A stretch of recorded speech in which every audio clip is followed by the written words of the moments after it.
Hi, everybody. Thanks for joining us this evening. This is John McDougall. I am the event coordinator here at Murder by the Book in Houston. And before we get started with tonight's event, I just wanted to do a couple of general store announcements to let you know what's been going on. I was just telling the guys before we got started, I feel like I'm a little rusty because I haven't done one of these since June 1st. And so for those of you who have been tuning in, know that we've been doing them almost nightly. And it just turned out that the first couple of weeks of June were a little quiet. So first up, I wanted to mention we haven't had any issues in a while, but if you see any comments pop up asking you to click away from the event to watch it and put in your credit card info, don't do that. It's spam. I'll be keeping an eye on the comments, and if I see any of those, I will block and ban those people. I just want to make sure everybody's aware of them so they don't click on them before I can ban them. I wanted to mention that we are open in store, so if you haven't come to visit us in a while, please come see us. We are still encouraging masks just so everybody feels comfortable in the store. We've lifted the 6-person in-store limit. So we hope that you will come and check us out. If you are still not getting out and you want to do curbside pickup, just give us a shout when you're heading our way and we can run books out to the car for you. That's something we did before the pandemic. We've had customers that have shopped at the store for years that have never set foot in the building, and we're happy to keep doing that again. So we hope that you will come visit us. Got lots of great stuff if you need summer reads, beach reads for heading out on vacation. Also wanted to mention a couple of upcoming events that we've got. On July 7th, we're going to be chatting with Jeff Abbott and Hillary Davidson. They're going to be in conversation with Meg Gardner here virtually. We're going to be doing a ticketed event with Brad Thor on July 20th. If you pre-order a copy of his book, Black Ice from us, you will get tickets for that. And we're super excited. Brian Freeman is going to be back with us in July virtually to talk about the newest book in the Ludlum series. He's going to be joined by his editor, Tom Colgan. So we hope that you will check that out as well. Also wanted to mention a special event that we're going to do this next week on Wednesday. We're going to be doing sort of a behind the scenes virtual event thing with McKenna and Sarah DeVello, who has been doing a lot of these as part of the Mighty Blaze podcast. So if you have questions about what it's like to set up a virtual event, questions about what it's been like to sell books in the middle of a pandemic and shift business to virtual, or if you just want to know when we're going to start doing author events in store again, definitely come check us out next Wednesday. We'll be back here on Facebook and YouTube to chat about that. But tonight we are here to chat with Bill Schweigart and Don Bentley. Don's newest book has just come out. It's Tom Clancy's Target Acquired. So we're going to bring them out and get started. Also, I wanted to mention while they are chatting this evening, if you have questions for either author, please post those in the comments and or in the live chat on YouTube, and we will be getting those in just a second. So we are going to start with Bill, who's going to be leading our conversation tonight. How are you tonight, Bill? I'm doing fantastic. Thank you so much for having me. Thanks for volunteering to do this with us. It's great to meet you. Great to meet you. So for those of you tuning in who might not be familiar with Bill, he revived a bit of forgotten lore from the shadow of Washington, D.C. for his chilling thriller, The Beast of Barcroft. Bill currently lives in Arlington, Virginia with his wife and daughter, who along with their monstrous Newfoundland and mischievous kitten, provide him with all the adventure he can handle. So as I said, he's going to be chatting with Don tonight about Don's new book. Whoops, I think I just accidentally removed you from the stream. So apparently I am. There we go. He's got a copy of the book right there. And how are you tonight, Don? I'm doing well. How are you guys doing? We're good. It's good to see you again. You too, John. So as we mentioned, your new book, Target Acquired, has just come out. We do have signed book plates in the store. So anybody who orders a copy of Target Acquired will get a book plate to go with it. And to get Don officially introduced, Don Bentley spent a decade as an Army Apache helicopter pilot, and while deployed in Afghanistan, was awarded the Bronze Star and Air Medal with V Device for Valor. Following his time in the military, Bentley worked as an FBI special agent focusing on foreign intelligence and counterintelligence, and was a SWAT team member. We chatted with him earlier this year when his new book, The Outside Man, came out, which is the second in the Matt Drake book. And so tonight we're excited to hear him dive into the Tom Clancy world. So as I mentioned, if anybody has questions for Bill or Don while they are chatting, please post those in the comments and we will get to those in a bit. But for now, I'm going to turn it over to Bill to chat, and I will see you guys in just a little bit. Thank you, John. Thanks, John. All right. Alone at last. Bill Schweigart, before you get started, I just have to say that I just happened to be reading one of my favorite books when this started, and it is The Beast of Barcroft Shucks. there. Yeah. Man, you're all right. You happened to write The Beast of Barcroft. Nice try. We're not deflecting tonight. This is about you, Don Bentley. I bring that up. Just saying, is that a picture of me over your shoulder on the wall right there? You are such a crazy man. Can't a grown man have a picture of another grown man's author photo I don't even hanging know on what his to do. wall in a frame? I feel like John needs to come back in right now. We just need Don't make it weird. Oh my gosh. So we're off to the races. So a little context for any viewers out there tonight. First of all, thank you for joining us on a Friday night. Don, you and I go back to 2016. Little context for everybody. We have the same agent, the amazing Barbara Coyle. I mean, she's incredible. She's incredible. She's not listening. It's okay. We don't have to. We have spent a lot of time together at Thriller Fest and BoucherCon. I know your family, you know my family. Yeah. But we don't really like each other. No, so what's that about? All I know is that I desperately needed a name for a very important character in this book, and she makes her appearance early. And so I went with the most common name I could find, and I chose Schweigart. So that is no relation at all to the fact that your last name is Schweigart's complete coincidence. Amazing. My wife and I have been in heated debate. She thinks it's an homage to her because it's a female. I think it's me in a wig, but could be. We'll let the readers decide. But of course, I'm kidding. There is no bigger fan of Don Bentley than this guy. I am so excited to talk about this tonight. I am so excited to have had a chance to read this a bit early.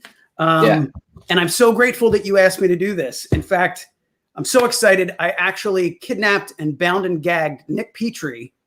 He's right off screen because I didn't want him to have a 10th conversation with you this year. Enough with Nick. Come on, it's my turn. So no, I'm serious. I'm so thrilled. I love this book so much. I'm so impressed. I can't wait to dive in. Now we're going to go back. I want you to walk me through the journey, but first, right at the top, what is Tom Clancy's Target Acquired about, and what can readers expect from your first foray into Jack Ryan? Yeah, so the other thing, a little bit of inside baseball that folks probably don't realize is that Bill Schweigart has been kind enough for my last several books to be a first reader for me, a beta reader for me. And so when he says he saw it early, he saw it when it was still in pretty terrible shape. And like all of the books he's read for me, he made it exponentially better. So I appreciate that. Easiest job in the world, man. Easiest job in the world. So Target Acquired. My editor is Tom Colgan, who's fantastic, and he is also the editor of my Matt Drake series. And so when I turned in my second Matt Drake book, which is called The Outside Man, we were having kind of the editorial conference where we go back and forth. And I tell folks who haven't had the pleasure of doing this, it's kind of like being in fourth grade and when you get to school and realize that you've forgotten your homework at home. That's what it feels like. And when your editor for the first time gets to look at your book and make comments. And so I was a little bit nervous, and Tom has a way of kind of taking you through his edits, and it steps through, and it finally got to the end of the conversation. And I felt like I could just exhale with relief. And then he pulls a Tom Colgan moment. So as we're about to hang up the phone, he says, just one more question. One more. Would you be interested, by the way, the total Columbo, turn around and say, would you be interested in writing the Tom Clancy series? And so after, I kind of picked my jaw back off the floor and we figured out what that would mean, I came into the series with a huge amount of, unbelief and joy that I'd been chosen to do it, but also a huge amount of somewhat like trepidation, just because when I was a kid, I was 14 years old, and my buddy down the street pressed into my hands this dog-eared book that was about this thick. And he said, read this, it's incredible. And I did, and he was right. And it was Tom Clancy's Red Storm Rising. And so that was kind of my gateway drug, if you will, to all things military thrillers, espionage thrillers. And so, the thought not only of being able to write in the universe that Tom created was incredible, but also the writers who came before me and are still working now are fantastic bunch of folks. So Mike Madden had the Jack Ryan Jr. series before I did. Mark Cameron still writes in it in the Jack Ryan Sr. series. Mark Graney, who's a friend of mine as well, wrote both with Tom Clancy when Tom was still alive, and then the first couple of books after Tom died, and he actually wrote both Jack Ryan Jr. and Jack Ryan Sr.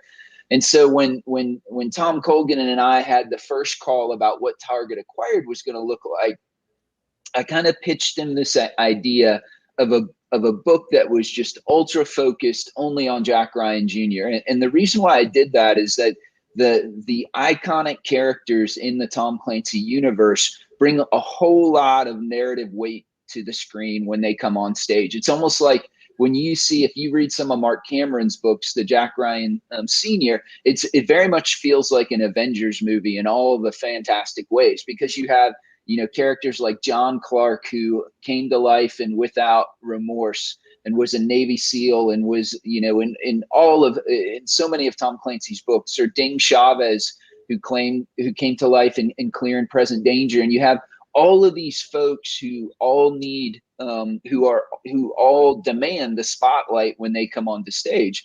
And so what I wanted to do is focus just on Jack Ryan Jr., both so that we could give him more attention and so I could climb in his head and kind of figure out how he works. And so that was my first thought. And Tom Colgan was gracious enough to agree to that. And then as he was talking, something he said really stuck with me, in that one of the books that he and Mark Cameron worked on together, the Jack Ryan series, or Jack Ryan Sr. series, Mark Cameron approached it from the idea of, what could I do? Because Jack Ryan Sr. is president in this universe. And he said, there's a ton of advantages that work for him since he's president, a whole bunch of resources available for him to solve problems. What could I do to make that to his detriment instead of to his benefit? And so when I heard that, I thought, man, in the same token, Jack Ryan Jr. has this organization called the Campus that he gets to call on, this off the books intelligence organization, and all these iconic characters. I said, what if we came up for this book a way where he couldn't reach out to anybody he normally does? He couldn't use the campus resources that are there for him, and it focuses just on him and kind of narrows the world down. And Tom Colgan's like, that's a great idea. What's the plot going to be about? I'm like, I don't have a clue, but give me a little bit. and so when the book starts, there's something that Jack Ryan Jr. is in Tel Aviv, and Tel Aviv, Israel is one of my favorite cities in the world. I've been very lucky for the last 9 years to work with a number of Israeli companies, and I've visited Israel and Tel Aviv several times. And one of the beautiful things about being a writer is you get to pick anywhere in the world to set the book. And I'm like, it's going to be Tel Aviv because it's such a fantastic city. And so when it starts, Jack Ryan Jr. is doing what's called an asset validation exercise. And that's something where when I was an FBI special agent, I worked what's called human intelligence. And so my job was to run and recruit what we call sources, or what folks in the intelligence community call assets. And so when you're doing that, you're looking for someone who has information that could answer a particular question for you. And that question could be something from, run the gambit from everything from, I need to know what's going on inside this criminal organization, to I need to know something about the North Korean WMD program. And so the first thing you're looking for is, do they actually have the information that you have need of? The second thing you're looking for is, are they actually trainable? So can I train them to collect the information that they need without endangering me or somebody else? And the reason why you have to look at that is, if you figure, an FBI agent goes to Quantico, Virginia, the FBI Academy, to learn how to be an agent and do those things. If you're somebody who works on the intelligence side of things, if you're a CIA case officer or a DIA case officer, like my protagonist, Matt Drake, in my other series, you go to the farm to learn how to do that. If you're an average person, you don't have any of that knowledge. And so the person who's your handler, the person who runs you, has to train you in the art of espionage. And so a lot of times what you'll do to make sure a person is suitable for that is you'll run a training exercise around them that they don't realize is a training exercise, but it's very, very safe, and it gives you an opportunity to evaluate them. And when I'd heard of this before, as an FBI agent, I always thought, wouldn't it be crazy if this supposedly very, very benign environment suddenly turned deadly, that something unexpected happened, and what was supposed to be this very, if you will, an event with the training wheels on suddenly goes off the rails and turns into something else.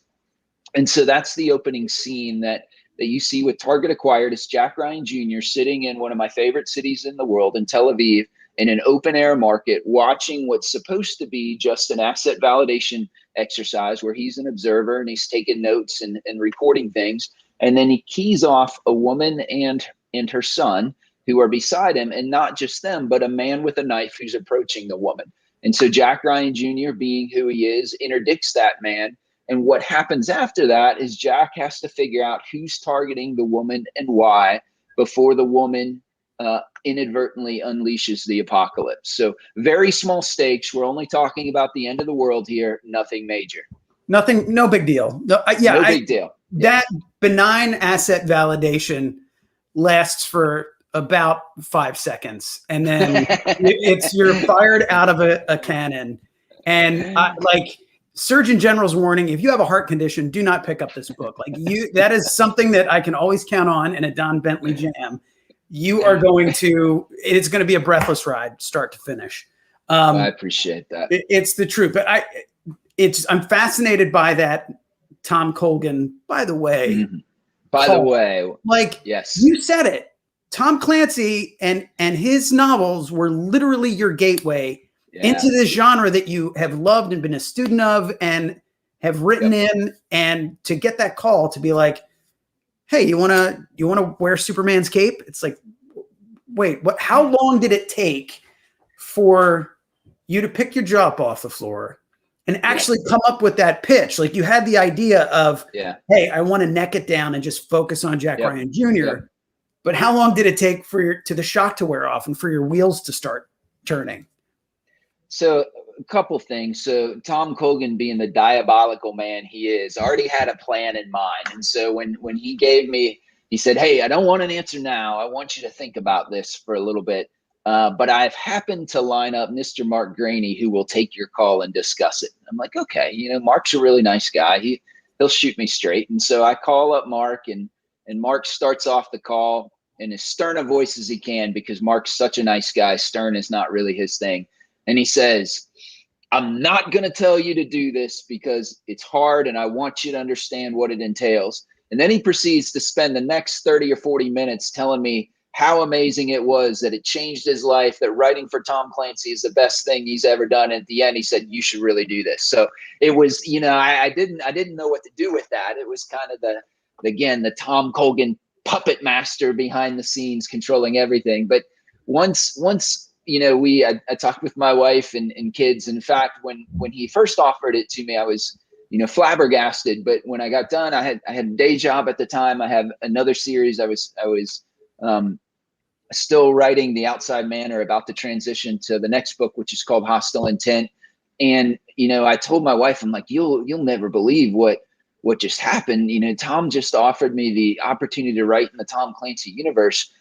But I think I'm going to tell him no. And she's like, you're going to what? And I'm like, I'm just super busy. And she's like, family meeting now. And she calls in all the kids. And so they come trucking in and think somebody's in trouble, because that's what family meetings usually mean. And she's like, grab you by the ear and drag you just like the back of the neck, like one of those kittens, and just hauling me down the room. And she's like, sit down. Dad just got the opportunity to write for Tom Clancy, and he's thinking about not doing it. And then it was just the dog pile and everything. And so it was all kidding aside. It was something I say before, if you would have told 14-year-old me that 47-year-old me gets to write a Tom Clancy book, I would have thought you were out of your mind.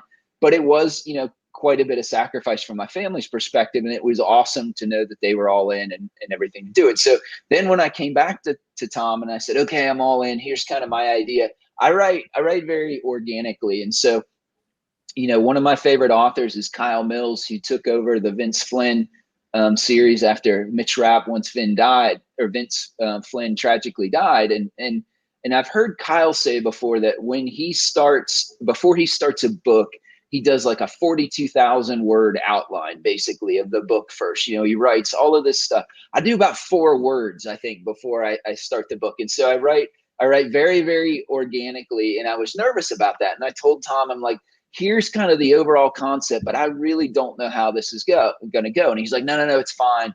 Just write a 4-page synopsis. He's like, they will understand if it's changed. There's the publisher and the Clancy Foundation have this fantastic relationship due to a lot of it. Tom Colgan, I poked fun at him, but he has been such a good steward of this franchise and brought in such amazing authors, like I said before, to write it, that the foundation has a great relationship and a whole lot of trust in the publisher. And he said, you know, put together that 4-page synopsis. We'll send it to the foundation. They'll okay it and then start writing. And if it deviates some from that, that's okay. Well, I probably should have put a little asterisk by the word some, because, you know, 8 months later and 9 months later, when I'm getting ready to turn in the book, Tom Colgan calls me up again and he says, hey, the UK, the United Kingdom, does a different book cover version than we do. And so they really want the synopsis. And he said, I'm going to send them your 4-page synopsis, but I need to know how much of that has changed, because I know some has changed. So of that 4 pages, how much of it is still accurate? And so I was like, yeah, that's a good question. And so I dug it out and started reading through it. And then I think wasn't even brave enough to call him. I just kind of texted him this answer. And I said, well, of those 4 pages, about the first paragraph is still good. So if you could just send him that would be great. So he was a good sport, and I typed up some stuff. And by the way, if you see the UK version of it, it is phenomenal. The US version is amazing too. It's got the cool Uzi on the front, but the UK version has, you know, this Israeli flag and a knife and a bunch of stuff in there too. Both of them are just incredible. And I saw it on it's Twitter. been It's cool. awesome. Yeah. It's very cool. So you deviated from your 42,000 word outline, is what you're telling me. Slightly. That's fair. So, you know, it's not like you were sitting back just waiting for this opportunity.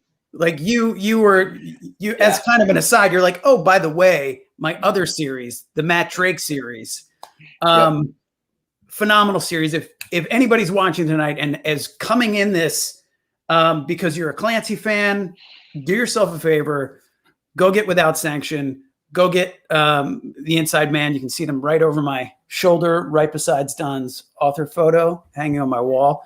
Tell me about Matt Drake.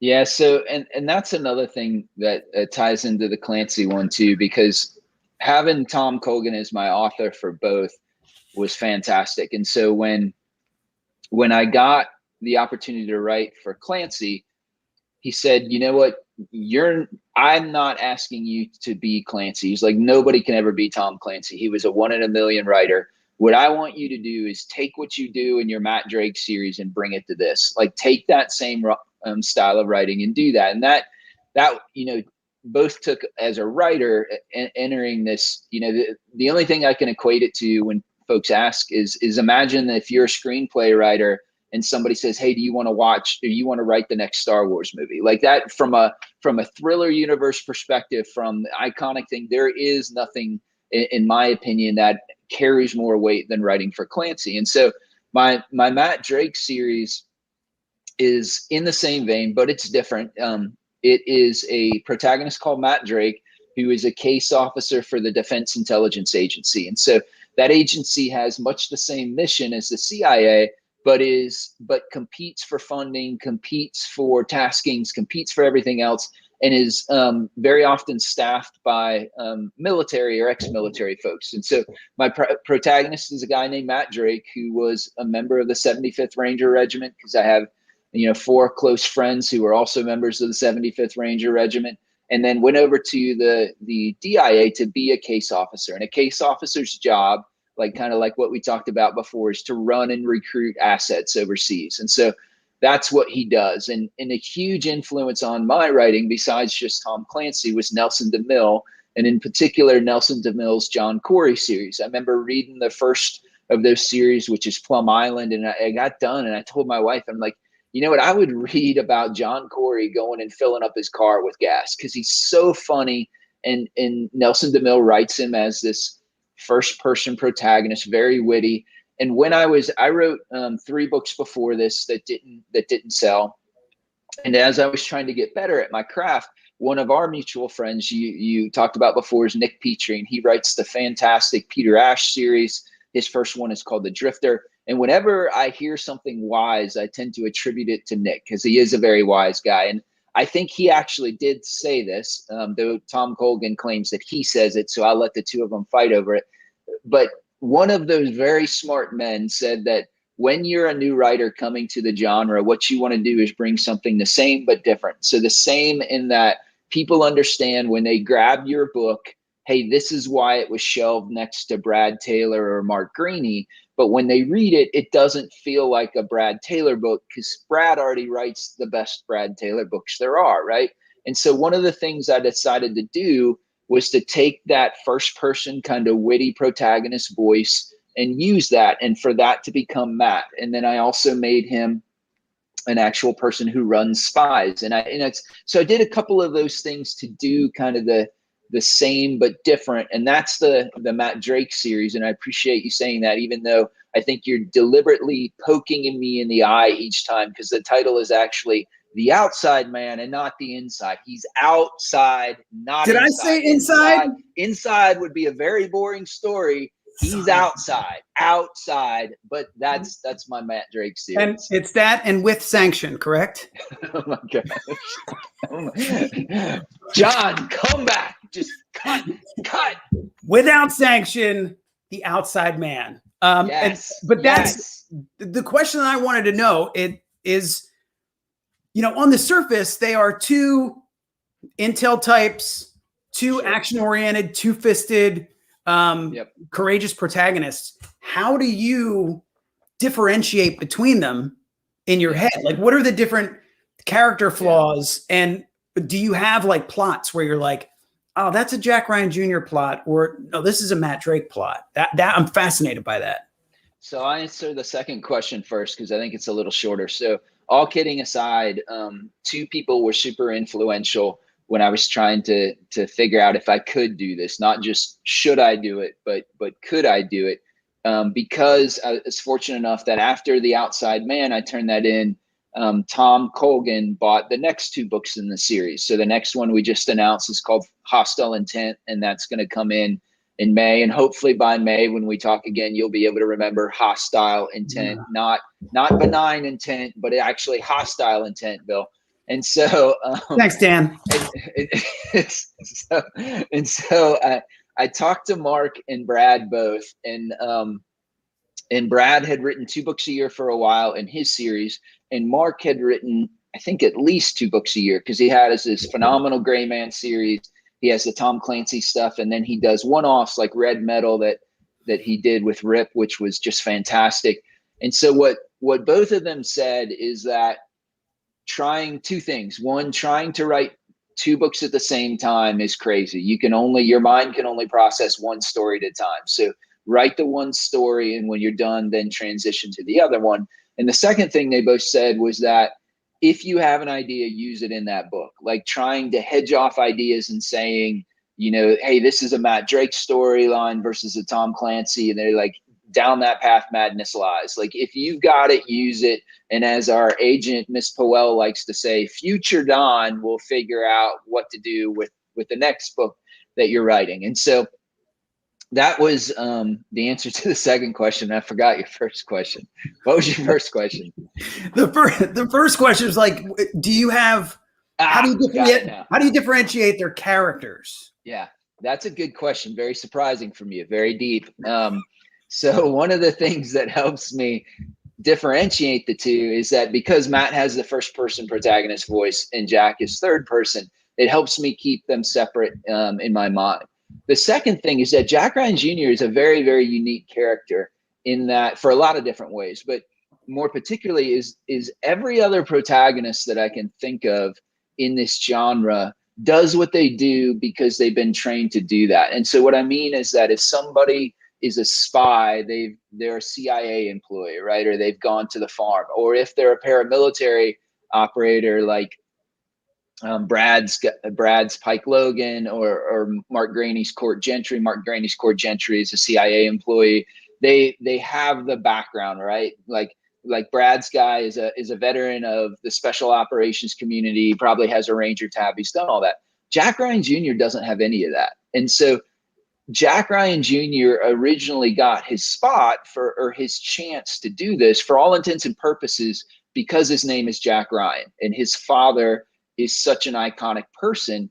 And so he certainly got trained in the campus from the best available, from those iconic characters we talked about before, from Ding Chavez and John Clark. But he never went to the farm. He was never a special operations operative.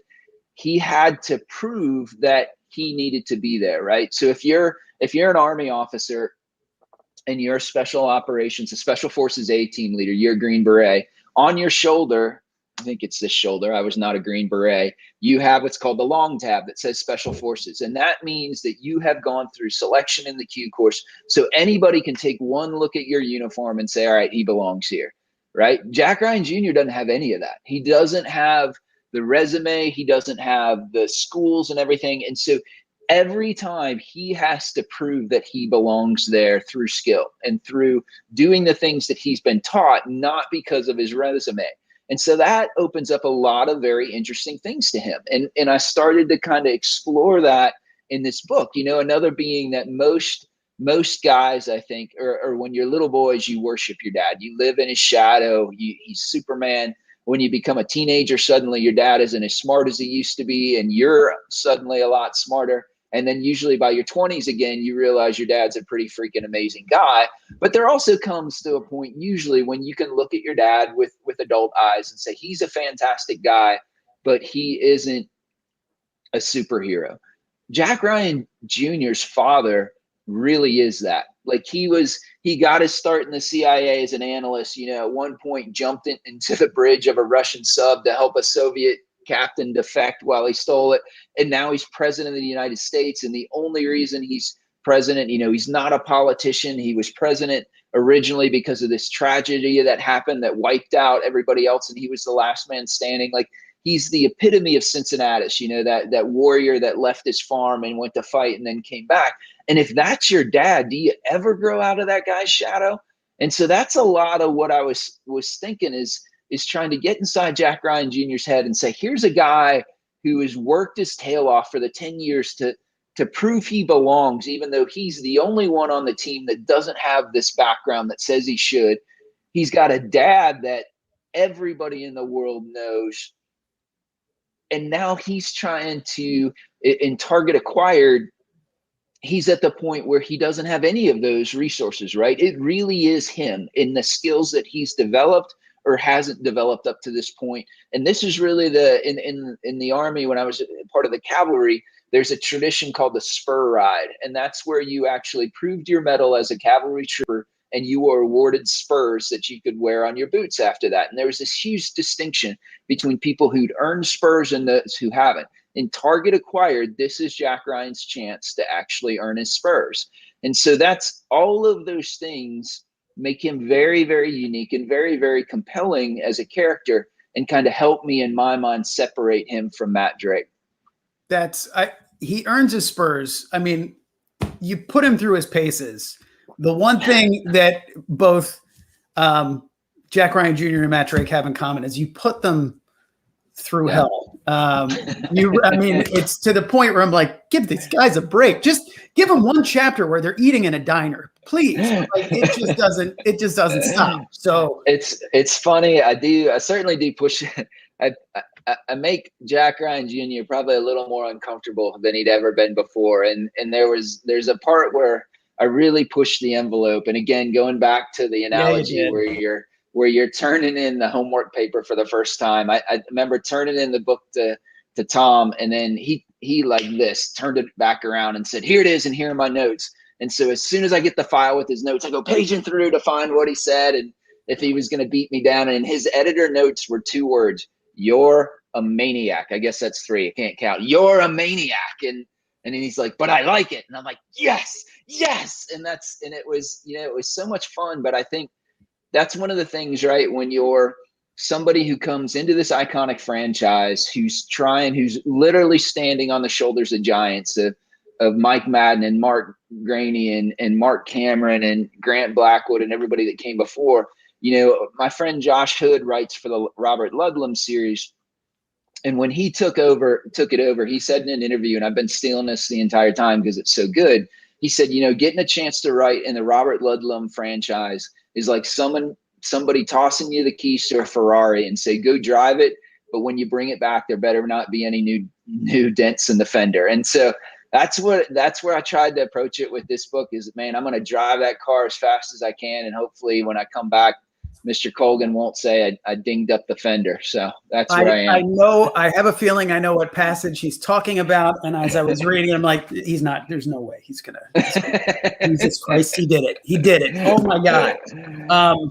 Yeah. So who would win in a fist fight, Matt Drake or Jack Ryan Jr.? Now I know you are legally obligated by the Tom Clancy Foundation to say Jack Ryan Jr., but if it's Matt Drake, just blink twice. I mean, Matt Drake is not a fighter. Like he would just talk his way out of it, and everybody would be fine. That's not true at all.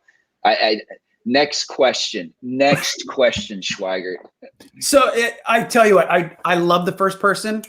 I love the third person. I can't imagine the whiplash, like the writerly whiplash you have bouncing back and forth between the books. Is there one POV that you prefer? And like, there's incredible humor in both. Thank you. Do you prefer one or the other?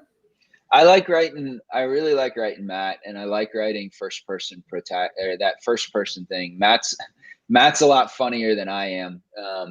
And so it's fun to write that. But what I had to struggle with when I'm writing first person, especially Matt, is you could write pages of things where he makes funny jokes and nothing happens, right? It's this great stand-up routine, but he's basically going on. And in fact, my wife, who's my first reader, in addition to the one who calls family meetings when they need to happen, if she lets me, I will watch her read the first version of something. And then when she laughs, I'll stop her and I'm say, what did you just read? And she'll tell me. And then I'll say, what about the joke before that? And she's like, that wasn't funny. And then I'll try and explain it to her, and things go downhill pretty rapidly from there. But I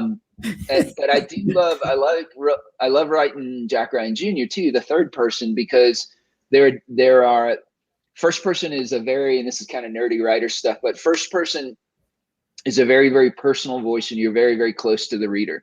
And so because of that, it's hard to hide things from the reader, right? When the character does something or they're thinking, because the reader has that constant mental telepathy with the character, where with Jack Ryan Jr., there's a little bit of distance as you write him third person, and it gives you as a writer an opportunity to maybe explore things in a different way.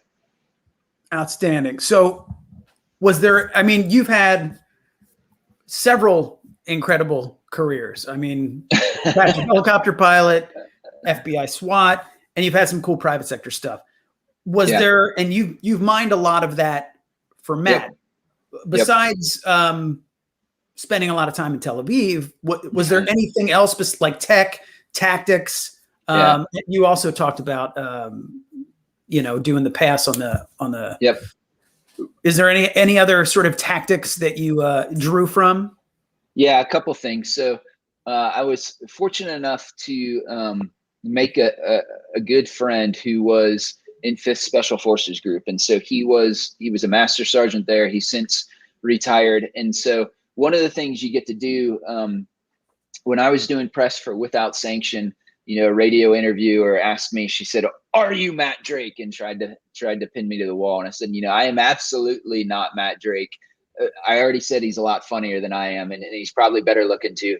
But I said, what I have had the opportunity to do is stand in the same room with men who could have been. And so, this guy that I got to know told me about this story in 2007. There was a Shia cult called the Soldiers of Heaven that was an apocalyptic cult who may or may not have been funded by Iran, who is always interested in stirring up trouble. in the area. And so he was part of the operation where they had to do a raid on this cult and the equivalent of serving a warrant and kind of take it down. And so as he was telling me the story about it, I'm like, oh, I got to steal that. And so I grabbed that lock, stock, and barrel and moved it into Target Acquired. And so you'll see in Target Acquired in the prologue, there are two Army Special Forces, so two Army Green Beret snipers who are in Overwatch over a compound. And I got that based on the idea from my friend. There's another piece of technology that's in Target Acquired is the Iron Dome that protects Israel. And so, you know, horribly over the last couple of weeks, because of the uprising of Hamas in Gaza, the Iron Dome has seen quite a lot of work. And that in itself was kind of a strange feeling as a writer, because you people, I think most of us who write in this genre, what you're doing is looking at the world and trying to draw conclusions before they happen, right? And so there's certainly a big section in Target Acquired about the Iron Dome, and that's one of the things where you don't want to be proven right. And it became very personal for me, because the last company I worked with, two of my friends and coworkers, or a number of them were Israelis, but they happened to be in town 2 weeks ago when this went down. And so we're literally sitting at a conference table and they're getting text messages or WhatsApp from their kids who are standing on the front porch and videoing rockets arcing over their house, and then Iron Dome interceptors rising up to meet them before they could fall on Israeli, houses or and it was just incredibly surreal and personal at the same time. And then the final one I'll talk about is there's a mortar system, and it's called the MAS, and it was originally developed to a tragedy that happened in Cop Keating there in Afghanistan, in which the cop was almost overrun by the Taliban. They had it surrounded 360 degrees, and the weather conditions at the time were so poor that Apache helicopters, close air support aircraft that normally came in, couldn't provide help.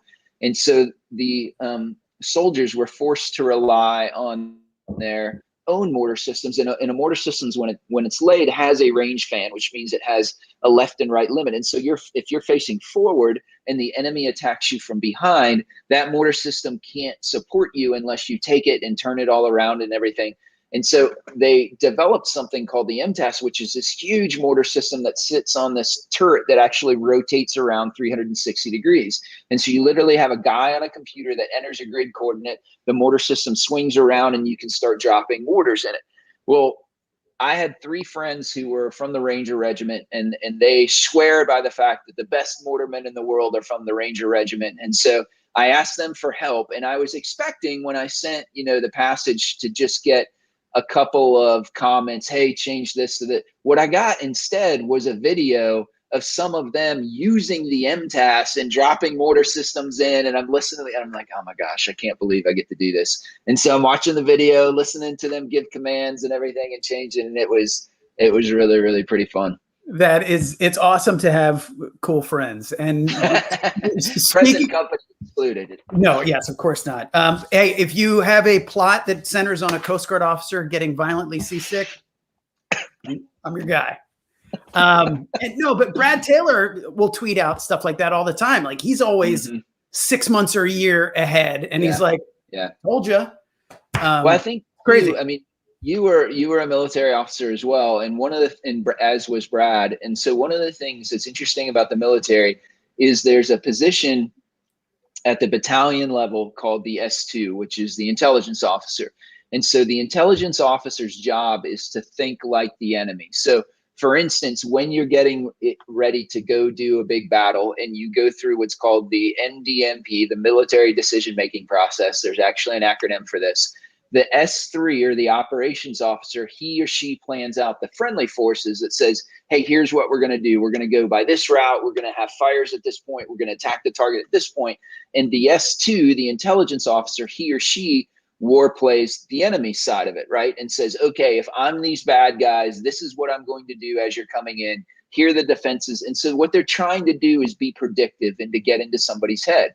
And so almost all of us who were military officers at one point or another served as an S2 or did it. And so I think really having that experience then helps you look at the world and get in the bad guys, whatever bad guys you're picking, head and say, if I were them, what would I try and do? And often that realizes itself in current events. And in fact, I think thriller writers in general do that. If you look at Brad Thor's bio, one of the things he talks about is that in red cell for a time. And so cell means somebody in the Department of Defense or whatever invited a whole bunch of thriller writers and said, hey, what threats are out there are we not seeing right now? Like you guys get paid to come up with crazy ideas. What should we be thinking about? You know, and the biggest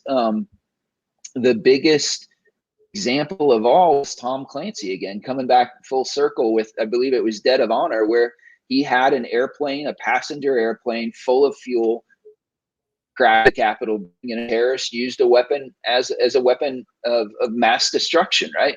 Tom Clancy figured that out years before September 11th happened. And so that's part of what I think is just comes with, certainly if you're in the military, a way that you've been trained to think, but as a thriller writer, that's what your mind spends its time doing, right? Is saying, what if, and, you know, hopefully most of those what ifs just stay in a book, but sometimes they don't. That's true. And masterfully done, taking us back full circle to Tom Clancy. Look, everybody knows Jack Ryan. People are definitely going to know Jack Ryan Jr. But what about Jack Ryan Jr. Jr.? What do you think? Huh? Series? I mean, every thriller series needs a Coast Guard officer who gets violently sick. But I don't know why that book hasn't been written right now. Tom Colgan, baby, come on, let's make some money. You are a champion, sir. I'm serious with this book, with the Matt Drake book. You have more than earned your spurs. Done a fantastic job. They say luck is where hard work meets opportunity. You've been busting. You've been at it for years, and I'm so excited that everything is paying off. With that, let's bring John in. I need an extraction. No, is there any? Do we have any questions? We do. We do. So, yep. So Don, Stephanie says that you said before in a book that the author is trying to answer a question, and without sanction, it's seeking atonement after things go sideways on a mission. An outside man, she personally thought it had to do with the theme of finding yourself or finding your place after returning from service and how to merge your previous self with your civilian self. So she wants to know, what theme or question are you exploring in Target Acquired, if any? Man, I think that is probably Stephanie Dunn, who is a fantastic writer too, and we were critique partners in grad school. So thank you for pinning me to the wall with that, Stephanie. You know what? I think there are a couple themes I was working with, or a couple questions, and I think that the basic one for this is Jack Ryan Jr. saying, "Am I worthy?" And so, from the standpoint of he did incredible things before this, he should be worthy.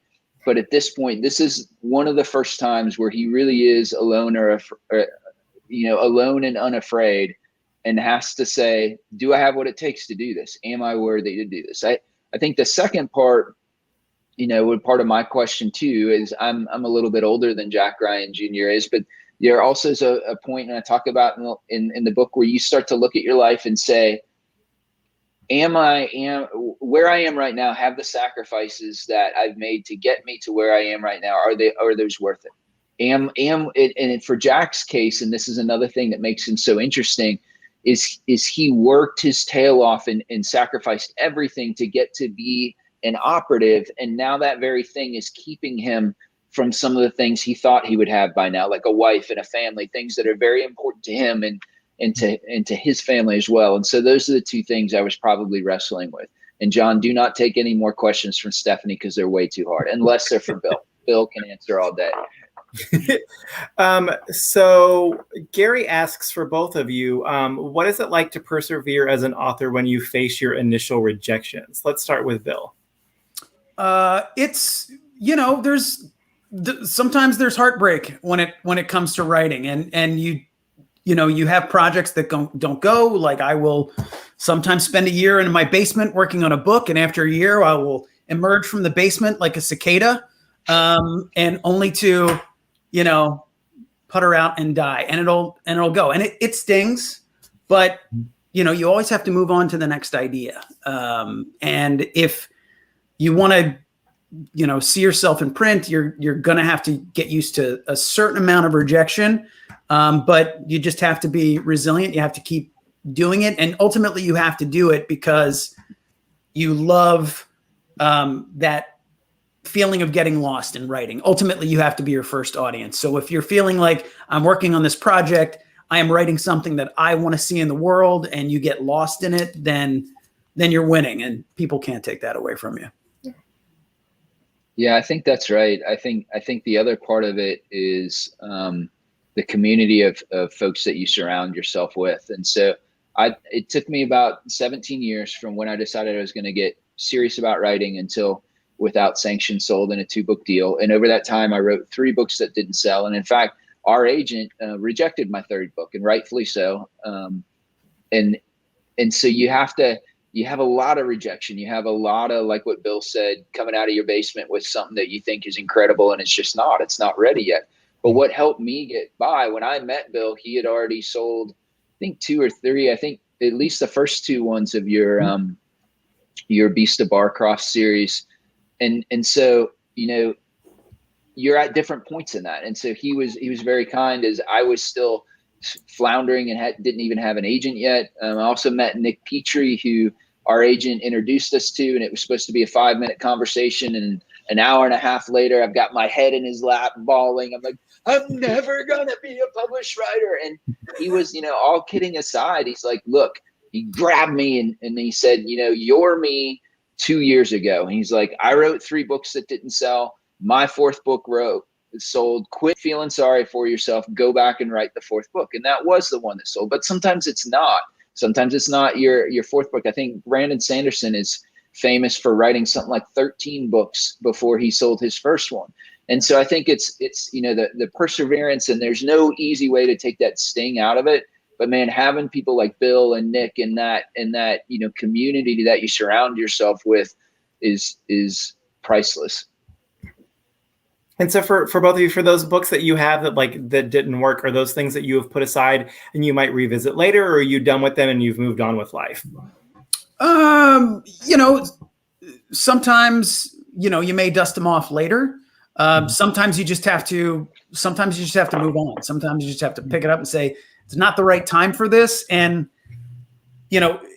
getting published, the path is not always a straight line. It's not like, I published one thing, like I'm on easy street from now. That's not how it works. Sometimes you got to take 2 steps back. And, there are times where it's also just market forces are not the right time. It has nothing to do with the quality of the work. Sometimes it's just not, things just don't pan out. If it's good, if it's keeps calling to you, it's always good to revisit. But the important thing is you don't want to get too precious with any one piece of work and just revise and revise and revise, which I think a lot of people do. Their first book, they hold it too hard. You ultimately have to put it out into the world, and it's going to sink or swim, and you're going to get kicked in the teeth sometimes, but that's when you got to just put out the next thing and work on the next thing. You always got to keep your eye on the horizon. Yeah, I agree with that too. I think that's a question that each writer has to answer for themselves. But for me, the reason why those 3 books didn't sell is because they weren't good enough. And that's the God's honest truth. And it took me a long time to be able to realize that they weren't good enough.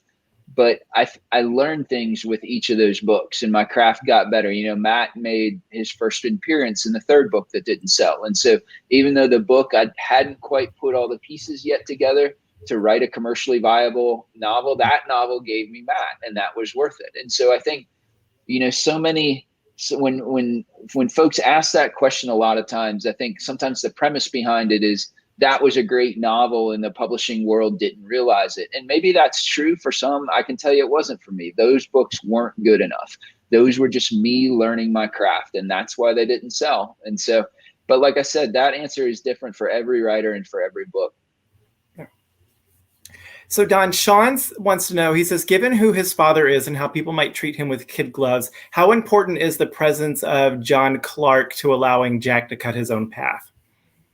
Yeah, I think that's a great question, because even though I tried to, or intentionally set out to write this book without, like I said, a lot of influence from some of the other characters, it still came back to John Clark. There's two scenes in there where Jack Ryan Jr. has to call or to talk with John Clark for two different things. And I think John Clark is the director of operations for the campus. He's Jack's boss, Jack Ryan Jr.'s boss, for lack of a better term. And I think that relationship kind of goes two ways in the aspect of John Clark was there when Jack Ryan Sr. cut his teeth, right? In Clear and Present Danger, it's Jack Ryan Sr. who's manning a machine gun next to John Clark while John Clark is rescuing Ding Chavez from a bunch of, I think it's Colombian guerrillas they're about to overrun him. And so, if you put yourself in John Clark's perspective, when you go into combat with somebody, that's a bond that lasts forever, and it's different from any other. It can be almost family-like at times, but you look at him the same or her differently, and you feel a responsibility. And so imagine somebody that you went into combat with, and they're trusting you with the life of their child. How are you going to send that child into harm's way? And so I think John Clark has to figure that out a lot of times. Like, when is Jack ready, Jr., to go on his own? When maybe I'm being too overprotective? And they kind of have that scene actually in Target Acquired, where there's a point where Jack Ryan Jr. has to say to him, hey, boss, you got to let me go do this thing. And John Clark has to decide if he's ready to go do it. And I think that's the beauty of the Clancy, how all of these folks are intertwined, because it's a much greater decision than just, is this guy working for me ready to go? I shed blood with this guy's father, and we have that incredible relationship, and that's his son that's entrusted to me, and I'm going to let him go into harm's way now. It's a crazy thing, and that's one of the things that makes the Clancy series so incredible.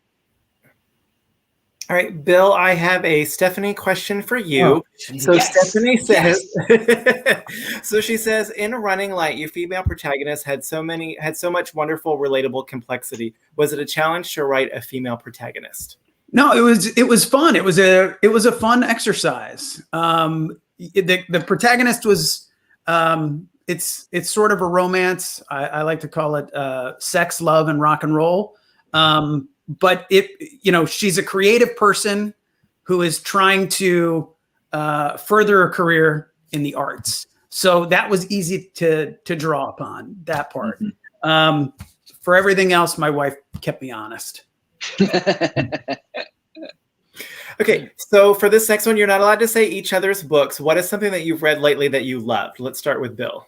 So I am like about 13 or 14 years late to the party, but I just finished Graham Brown's Black Rain. For anybody who is unaware of Graham, he's been a co-writer of Clive Cussler for a decade or so. But I wanted to go back and read his first debut novel, and it's fantastic. It's got science, it's got supernatural, it's got archaeology, it's got high adventure. And you read this and you're like, of course Clive Cussler scooped him up and put a ring on it immediately. It was such a rollicking good time. Yeah, so for me, and this is another one where we I can't remember if we said it or not, but Bill and I and our agent Barbara Powell and Graham Brown, all of us met at Thriller Fest, which is this incredible writing conference in New York that they do once a year that was founded by people like Lee Child and Gail Lynns and Heather Graham and all these luminary writers that did it. And one of the amazing things is that you get to meet folks at all stages in their writing career. Like I said, when I met Bill was already a published author. Nick was already a published author. I was trying to hoodwink our agent into taking me, and I had to work on her a long time, but she finally agreed. But one of the guys I've gotten to know at Thriller Fest is a guy named Taylor Moore, and his debut is called Downrange, and it's coming in August, and it is fan-freaking-tastic. Like, he takes this genre that we write on, and he really turns it on its head. The book starts, and I don't want to give anything away because it's so good, but it starts with a DEA agent in Afghanistan and then transitions to something that you will never see coming. And so trust me when I say this, Taylor Moore is going to be big. Awesome. Yeah, we're super excited for that one at the store as well. So before we head out tonight, what do you guys have coming up next? How about let's start with Don. So I have I'm frantically working on finishing the third book in the Matt Drake series, which is Hostile Intent, and that is due on the 15th of July. On the 15th of July, that's due, and so that's what I'm working on right now. And how about you, Bill? I'm just hanging out. Awesome. No, I'm on sub, so we're shopping around something. So awesome. Fingers crossed for that. So, well, thank you both for joining us this evening, and thank you for everybody who is watching. Just to recap, if you guys missed any part of the chat when we were done this evening, you will be able to watch it again from the beginning on both Facebook and YouTube. And while you are looking for those, you can check out. We chatted with Don and Nick Petrie earlier this year, and we also flipped it, and we had opposite them harassing each other. So you can check those out. We've chatted with hundreds of authors since the pandemic started, so I hope you guys will spend some time on YouTube checking some of those out. We've been chatting with Bill Schweigart and Don Bentley. Don's newest book, Target Acquired, just came out. We have signed book plates in the store. If you order copies, you can order those at murderbooks.com or give us a call or come visit us. Gentlemen, thank you so much for joining this evening. You guys take care, and we'll see you soon. Thanks, John. Thank you. Thanks, John.